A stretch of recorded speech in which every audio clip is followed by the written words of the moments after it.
What's up, U.S. history people? For those of you dying for video number 3 of the Constitution Unit, we are happy to present to you. This is Mr. Norris. And Mr. Lawrence. And we're going to talk about everything from ratification of the Constitution all the way up to and including the House of Representatives. So we'll dive into Congress and what it takes to be a member of Congress. Mr. Lawrence, I just thought of something. Wyoming is another state with a small population as well, in case you were wondering. So let me ask you, are there more small states with populations or more big states? You know, I don't really know that answer. Small. Yeah, there's a lot more small. There's a few with very large ones, but there's a lot of small ones. Usually the coasts are pretty populated. The coast, a lot in the middle, not so populated. Not so much. Yeah, the South's growing too. Yep, yeah, the South. New Hampshire's another one that's small. I think I've named them all. All right. Rhode Island? Ooh, I didn't name Rhode Island, did I? Oh, that's embarrassing. Good thing we have a rewind button. There we go.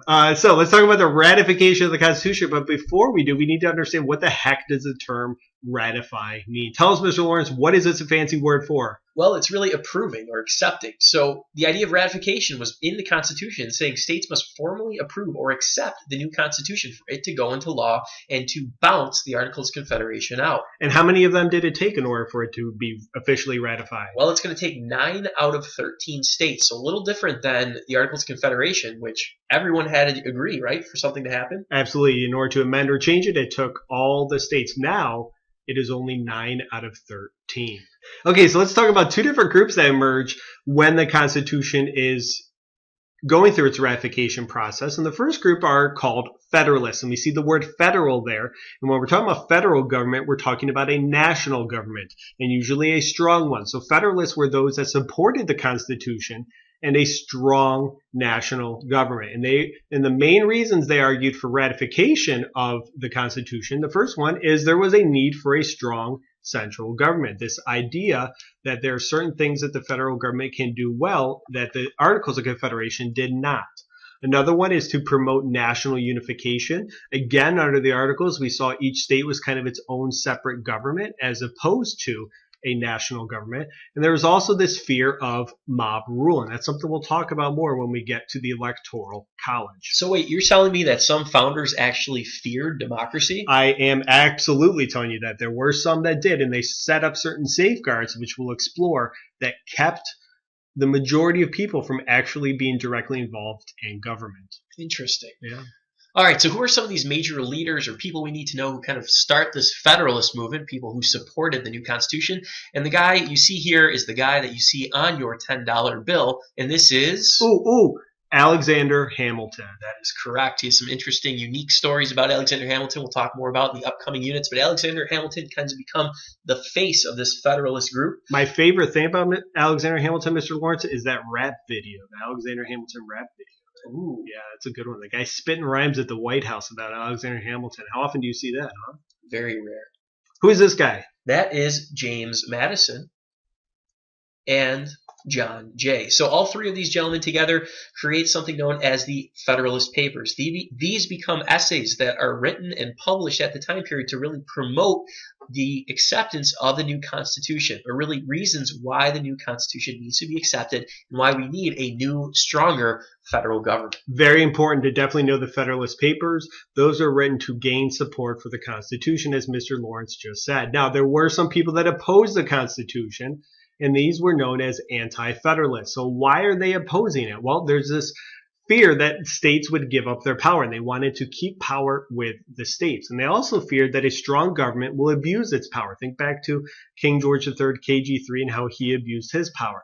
There was also this fear that not only a strong government could abuse its power, but really the central government, the federal government, will abuse its power. So there's lots of fear of abusing power. Lots of abuse. Because again, we fought this revolution against what? Abusive government power, and they wanted to avoid that. So who were some major anti-federalist leaders? The first one is this guy, Patrick Henry, and the next one is a man who did something when he was 33 years old. What did he do? He wrote the Declaration of Independence. Declaration of Independence, that is Thomas Jefferson. By the way, I still have not written a Declaration of Independence, so I'm running out of time very quickly. The clock is ticking. It is. So let's talk about we're jumping ahead to Congress. Is divided into two houses, as we talked about in the last video. The first one is the upper house, and this is the Senate. Now, Mr. Lawrence, I remember the New Jersey plan, and that was a small state plan, and that argued that representation should be equal.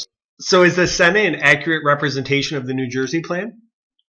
And the answer is yes, because there are 2 senators per state times 50 states equals 100 senators. So it doesn't matter whether you're a big state like California or a small state like Wyoming, North Dakota, South Dakota, Nebraska, Iowa, Idaho, New Hampshire, New Jersey, Connecticut, Rhode Island. I think I hit them all right. Hawaii, Alaska.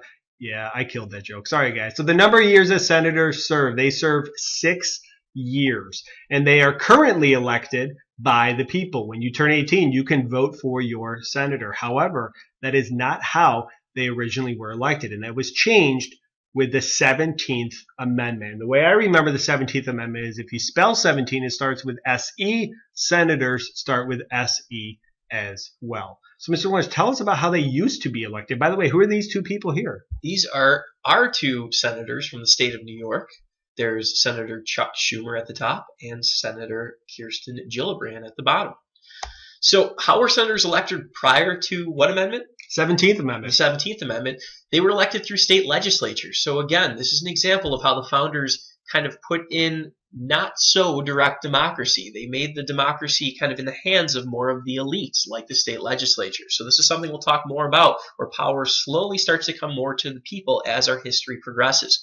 It says, what are the qualifications to be a senator? So the Constitution actually outlines some basic qualifications. 1, you must be 30 years old. You must live in the state you represent. And you also must be a citizen for at least 9 years. Now, does it say anything about education, occupation? No, not even where you're born. You could be born outside of the United States. You just have to be 30, live in the state, and be a citizen for at least 9 years. Now, as a senator, you also have some special powers that are granted to you in the Constitution. The Senate's job is to approve all treaties and presidential appointments. This is unique to the Senate. The House of Representatives does not do this.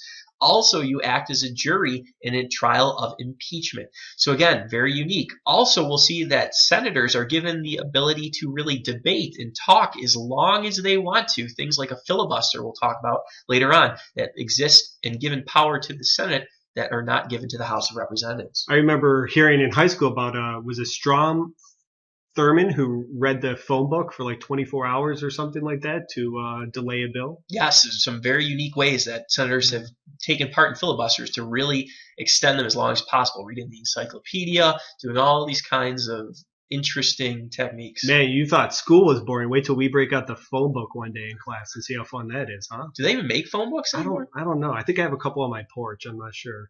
All right, let's jump over to the lower house, which is the House of Representatives. And this one, you should absolutely positively know what determines the number of representatives. We talked about this in the last video, and that is population. Population determines representation. Now, this guy here is Brian Higgins. He is currently our member of the House of Representatives, Western New York. Now, what measures this? We talked about this in the last video, something you should have written down in your packet. Do you remember it?